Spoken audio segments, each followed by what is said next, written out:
Ahmadiyya Perinthalmanna chapter കമ്മിറ്റിയുടെ ആഭിമുഖ്യത്തിൽ സംഘടിപ്പിക്കപ്പെട്ട അനുസ്മരണ സമ്മേളനം ഇഷ്ക് മജ്ലിസുമാണ് ഇന്നിവിടെ നടക്കുന്നത്.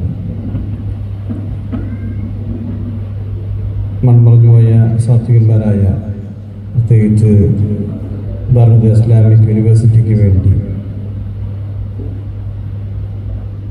നിസ്വാർത്ഥമായ നേതൃത്വവും പ്രവർത്തനങ്ങളും നടത്തിയ മഹാന്മാരായ പാണക്കാട് സയ്യിദ് ഉമർ തങ്ങൾ, ഷെയ്ഖുന ചെറുശ്ശേരി സൈനുദ്ദീൻ മുസ്ലിയാർ, ഡോക്ടർ ഇമാം ബഷീർ മുസ്ലിയാർ, ഡോക്ടർ ബാപ്പുട്ടി ഹാജി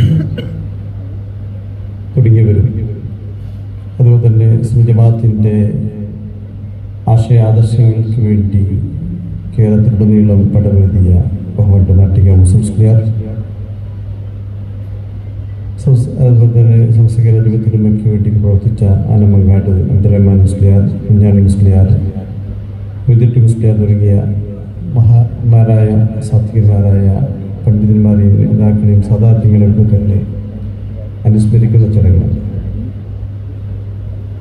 ഈ മഹത്തുക്കളായ മഹാന്മാരുടെ ബറക്കത്ത് കൊണ്ട് നമ്മുടെ ഉദ്ദേശ ലക്ഷ്യങ്ങൾ അല്ലാഹു പൂർത്തീകരിച്ചു തരുമാറാവട്ടെ.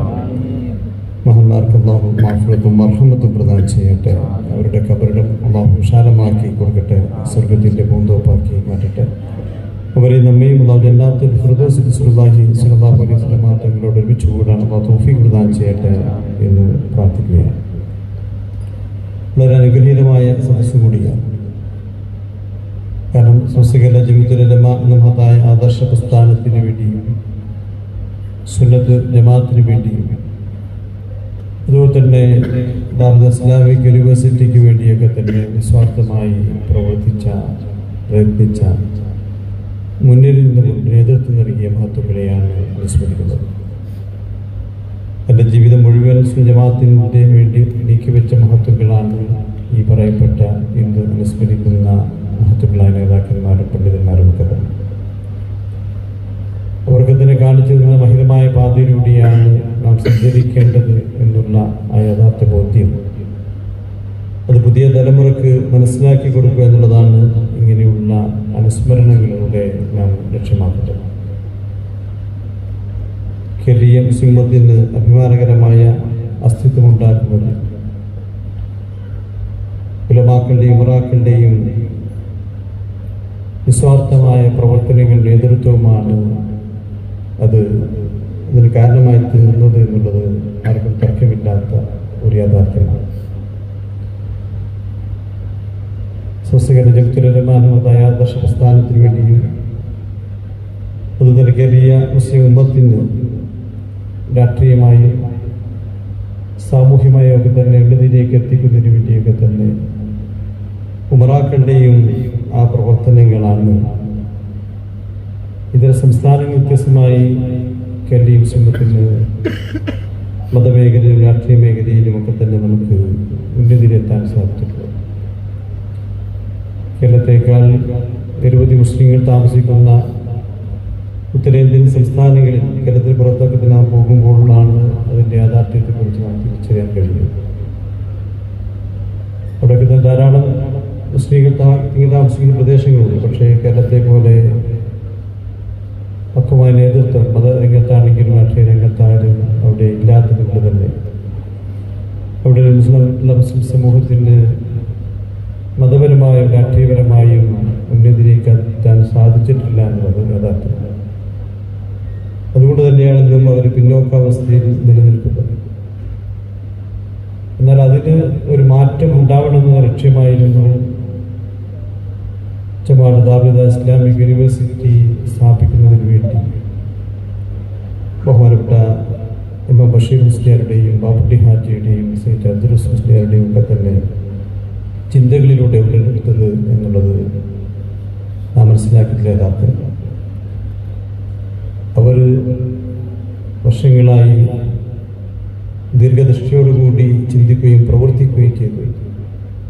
കേരളത്തെ പോലെ ഇതര സംസ്ഥാനങ്ങളിൽ മുസ്ലിം ഉമ്മത്തിന് അഭിമാനകരമായി ജീവിക്കാനും അവരുടെ വിശ്വാസങ്ങൾക്ക് ദർശനമായി ജീവിക്കാനും പ്രവർത്തിക്കാനും അതോടൊപ്പം രാഷ്ട്രീയമായി സംഘടിക്കാനുള്ള പ്രാപ്തി ഉണ്ടാവണമെന്ന ലക്ഷ്യം മുന്നിൽ കണ്ടു പ്രവർത്തിക്കുകയുണ്ടായി. അതിനുവേണ്ടി കേരളത്തെ പോലെ സമസ്ത ജനജീവിതത്തിലെ ആശയാദർശങ്ങളും മറ്റുമൊക്കെ തന്നെ ഇതര സംസ്ഥാനങ്ങളിൽ വ്യാപിക്കണമെന്ന ലക്ഷ്യത്തോടുകൂടി സമന്വയ വിദ്യാഭ്യാസത്തെ ലക്ഷ്യം വെച്ചുകൊണ്ട് ജമാഅത്ത് ദാറുൽ ഇസ്ലാമിക് യൂണിവേഴ്സിറ്റി ആരംഭിക്കുകയുണ്ടായി. മതപരമായ മേഖലയിൽ മാത്രം നാം ഉന്നതിയെത്തുന്നതിന് സാധ്യമല്ല. നാം നേടിയെടുത്ത അറിവുകൾ മറ്റ് മേഖലയിലേക്ക് എത്തിക്കണമെങ്കിൽ ഭാഷകൾ, ഇതര ഭാഷകളിലൊക്കെ തന്നെ പ്രാവീണ്യം കരസ്ഥമാക്കണമെന്നുള്ള തിരിച്ചറിവ്. അതിലൂടെ അവർ ആ ലക്ഷ്യം സാക്ഷാത്കരിക്കപ്പെട്ടു എന്നുള്ളതാണ് ദാറുൽഹുദയുടെ ഏറ്റവും വലിയ വിജയമായിട്ടുള്ളത്.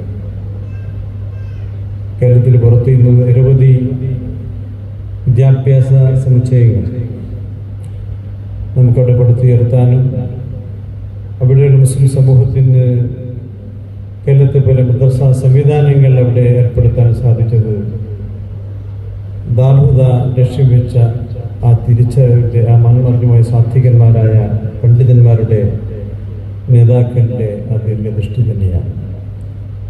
അവർ സ്വപ്നം കണ്ട രീതിയിലേക്ക് തന്നെ നമുക്ക് എത്തിച്ചേരാൻ സാധിച്ചു എന്നുള്ളതാണ് ഇന്ന് കേരളത്തിന് പുറത്ത് നിരവധി മക്തബുകളും മദ്രസകളും അതുപോലെ തന്നെ ദാറുൽഹുദയുടെ സഹസ്ഥാപനങ്ങളൊക്കെ തന്നെ അവിടെ ഉയർന്നു വരുന്നതിലൂടെ നമുക്ക് മനസ്സിലാക്കാൻ കഴിയുന്നത്. ആ സംസ്ഥാനങ്ങളിൽ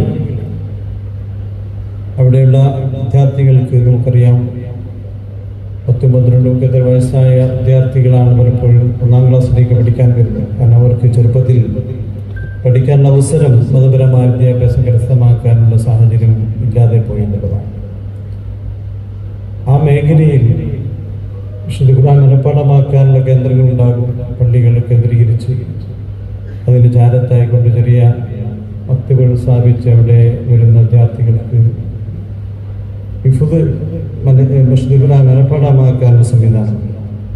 പക്ഷേ ഹാഫിദീങ്ങൾക്ക് ദീനിപരമായ വിജ്ഞാനം വളരെ കുറവാണ് എന്നുള്ളതും നാം മനസ്സിലാക്കിയതാണ്. അതൊക്കെ തന്നെ തിരിച്ചറിയുകൊണ്ട് അവിടെ പോയി അവിടുത്തെ മുസ്ലിം സമൂഹത്തെ സമുദ്ധരിക്കുന്നതിന് വേണ്ടി ഇങ്ങനെ സംവിധാനം ആവശ്യമാണെന്ന ലക്ഷ്യത്തോടു കൂടി ജമാഅത്ത് ദാറുൽ ഇസ്ലാമിക് യൂണിവേഴ്സിറ്റി ആരംഭിക്കുകയും അതിൻ്റെ കീഴിൽ സമന്വയ വിദ്യാഭ്യാസം, മതപരമായും ഭൗതികപരമായ വിദ്യാഭ്യാസം നൽകി ലോകത്തിൻ്റെ വിവിധ ഭാഗങ്ങളിൽ ഇസ്ലാമിക ദഅവത്ത് നടത്താൻ കഴിയുന്ന പണ്ഡിതന്മാരെ വാർത്തെടുക്കുക എന്ന ലക്ഷ്യത്തോടു കൂടി പ്രവർത്തിക്കുകയുണ്ടായി. അവർ നേതൃത്വം നൽകിയപ്പോൾ അവർക്ക് പിന്തുണയായിക്കൊണ്ട് മറാക്കൾ, കേരളത്തിൻ്റെ വിവിധ ഭാഗങ്ങളിൽ മറാക്കൾ അവർക്ക് പിന്തുണ നൽകി ദാറുൽ ഇസ്ലാമിക് യൂണിവേഴ്സിറ്റിയെ വളരെ വർദ്ധിപ്പിച്ച് ദാറുൽ ഇസ്ലാമിക് അക്കാദമിയെ തുടക്കം കുറിച്ച ആ സ്ഥാപനം യൂണിവേഴ്സിറ്റിയായി വളർന്നു വന്നിരിച്ച് ഇന്ന് 60ഓളം സഹസ്ഥാപനങ്ങളാണ് അതിന് കീഴിലായി പ്രവർത്തിച്ചുകൊണ്ടിരിക്കുന്നത്. മാത്രമല്ല വിദേശ രാജ്യങ്ങളിലുള്ള സ്ഥാപനങ്ങളുമായി യൂണിവേഴ്സിറ്റികളുമായി ഒക്കെ തന്നെ അഫിലിയേറ്റ് ചെയ്തുകൊണ്ട് കരാറുകൾ ഒപ്പിടുന്നത് ബഹുമാനപ്പെട്ട ഡോക്ടർ ബഹൗദ്ദീൻ നദവിയുടെ നേതൃത്വത്തിൽ നമുക്ക് കാണാൻ സാധിച്ചുകൊണ്ടിരിക്കുകയാണ്. ഇങ്ങനെയുള്ള പ്രവർത്തനങ്ങൾക്ക് കാരണമായി തീർന്നത് അവരുടെ ബാപ്പുട്ടി ഹാജിയുടെയും ഹൈദ്രസ് മുസ്ലിയാരുടെയും ബഷീർ മുസ്ലിയാരുടെയും ഒക്കെ തന്നെ നിസ്വാർത്ഥമായ പ്രവർത്തനങ്ങൾ. അവർ തുടക്കം കുറിച്ച പദ്ധതി തുടർന്ന് ബഹുമാനപ്പെട്ട വിഷയാർത്ഥങ്ങളും അതുപോലെ തന്നെ ആ സ്ഥാപനങ്ങളിൽ ചെറുശ്ശേരി സൈനുദ്ദീൻ മുസ്ലിയാരുടെ നിസ്വാർത്ഥമായ നേതൃത്വം ഒക്കെ തന്നെ അതിൻ്റെ വളർച്ചയ്ക്ക് കാരണമായി തീർന്നുകൊണ്ടിരുന്നതാണ്. ദീർഘകാലം സമസ്ത കേരള ജമിഅത്തുൽ ഉലമയുടെ ജനറൽ സെക്രട്ടറിയെ പ്രവർത്തിച്ചുകൊണ്ട് സുന്നത്ത് ജമാഅത്തിന്റെ ആശയാദർശങ്ങൾ കേരളത്തിൻ്റെ വിവിധ മേഖലയിൽ എത്തിക്കുന്നതോടൊപ്പം തന്നെ സമന്വയ വിദ്യാഭ്യാസത്തിൻ്റെ പ്രാധാന്യത്തെക്കുറിച്ച് സമൂഹത്തെ ബോധ്യപ്പെടുത്തി നമുക്ക് ഈ മേഖലയിൽ വലിയ പിന്തുണയാണ് ബഹുമാനപ്പെട്ട ചെറുശ്ശേരി ഉസ്താദ് നോക്കാൻ ചെയ്തിട്ടുണ്ട്. അതുപോലെ തന്നെ ബഹുമാനപ്പെട്ട വാണക്കാട് മനുഷ്യാർത്ഥങ്ങൾ നമുക്കറിയാം സുന്നത്ത് ജമാഅത്തിന്റെ പോരാളിയായിക്കൊണ്ട് തൻ്റെ ജീവിതത്തിലുടനീളം ആശയാദർശങ്ങൾ മുറുകെ പിടിച്ചു കേരളീയ മുസ്ലിമത്തിന് നേതൃത്വം നൽകി മഹത്തായ ആ പൈതൃകം കാത്തുസൂക്ഷിക്കുകയുണ്ടായി. അങ്ങനെ ബഹുമാനപ്പെട്ട അതുപോലെ തന്നെ ബാപ്പുട്ടി ഹാജി ബഷീർ മുസ്ലിയാരൊക്കെ തന്നെ ദീർഘകാലം ചിന്തിച്ച് പ്രവർത്തിച്ചതിൻ്റെ ഭാഗമാണ്. അപ്പോൾ അവരെക്കുറിച്ച്, അവർ ചെയ്ത സേവനങ്ങളെക്കുറിച്ച് ഈ വൈജ്ഞാനിക മേഖലയിൽ പുരോഗതി ലോകത്തിന് മാതൃകയാവുന്ന രീതിയിലേക്ക് കാണിച്ചു തന്ന ഈ മഹത്വക്കളെ കുറിച്ച് പുതിയ തലമുറക്ക് മനസ്സിലാക്കി കൊടുക്കുക എന്നുള്ളത് വലിയ അനുഗ്രഹമാണ്. ദീനിനു വേണ്ടി പ്രവർത്തിച്ചവർ, അള്ളാഹു ഇഷ്ടപ്പെട്ട മാർഗത്തിൽ ജീവിച്ച മഹത്വക്കളെ നാം ആദരിക്കുകയും ബഹുമാനിക്കുകയും ചെയ്യുക എന്നുള്ളത് ഏറ്റവും വലിയ അനുഗ്രഹമാണ്. അതിലൂടെ അള്ളാഹുവിൻ്റെ അനുഗ്രഹം നമുക്ക് ലഭിക്കുമെന്നുള്ളതാണ്. അള്ളാഹു ഇഷ്ടപ്പെട്ടവരെ നാം ആദരിക്കുന്നു, ബഹുമാനിക്കുന്നു. അള്ളാഹുവിൻ്റെ ദീനിനു വേണ്ടി പ്രവർത്തിച്ചവരെ നാം ആദരിക്കുന്നു, ബഹുമാനിക്കുന്നു. അതിലൂടെ അള്ളാഹുവിൻ്റെ അനുഗ്രഹമാണ് നമുക്കത് പ്രതീക്ഷിക്കുന്നത്. ആ രീതിയിൽ നമുക്ക് അനുഗ്രഹം ലഭിക്കാനുള്ള വഴികളാണ് ഇങ്ങനെയുള്ള മഹത്വക്കൾ അനുസ്മരിക്കുന്ന ഈ ചടങ്ങുകളിൽ പങ്കെടുക്കാൻ കഴിയുക എന്നുള്ളത്. ഇതിലൂടെ അവർ കാണിച്ചു തന്ന അഭേദമായ പാതയിൽ സഞ്ചരിക്കാൻ സാധിക്കുന്നു. ഇൽമിൻ്റെ മേഖലയിലൂടെയാണ് നമുക്ക് സഞ്ചരിക്കുന്നത്. നമുക്കറിയാം, വിശുദ്ധമായ ഇസ്ലാം വിജ്ഞാനത്തിന് വളരെയധികം പ്രാധാന്യം നൽകിയിട്ടുള്ള മതമാണ്. വിശുദ്ധ ഖുർആന്റെ പ്രഥമ വാക്യം തന്നെ ഇഖ്റ ബിസ്മി റബ്ബിക്കല്ലദീ ഖലഖ് എന്നുള്ളതാണ്. നിന്നെ സൃഷ്ടിച്ച നാഥന്റെ നാമത്തിൽ വായിക്കുക എന്നുള്ള വിശുദ്ധ ഖുർആന്റെ വചനം ഇസ്ലാം വിജ്ഞാനത്തിന് നൽകുന്ന ഏറ്റവും വലിയ പ്രാധാന്യത്തെയാണ് സൂചിപ്പിക്കുന്നത്. തുടർന്ന് ധാരാളം ആയത്തുകളും ഹദീസുകളും വിജ്ഞാനത്തിന്റെ മഹത്വത്തിൽ ഉപേക്ഷിച്ചുകൊണ്ട് കാണാൻ കഴിയും. ഇസ്ലാം ഉയർത്തിപ്പിടിക്കുന്ന വിജ്ഞാനത്തിന്റെ സന്ദേശം എന്നുള്ളത് മതമേഖലയിലെ മതപരമായ വിജ്ഞാനം മാത്രമല്ല. ഈ ലോകത്തെക്കുറിച്ച്, ലോകത്തെ പ്രപഞ്ചത്തെക്കുറിച്ച്, പ്രപഞ്ചത്തിലെ സർവ്വ ജീവജാലങ്ങളെക്കുറിച്ച് പഠിക്കാനും നിരീക്ഷണം നടത്താനും അതിലൂടെ അള്ളാഹുവിലേക്ക് അടുക്കാനും,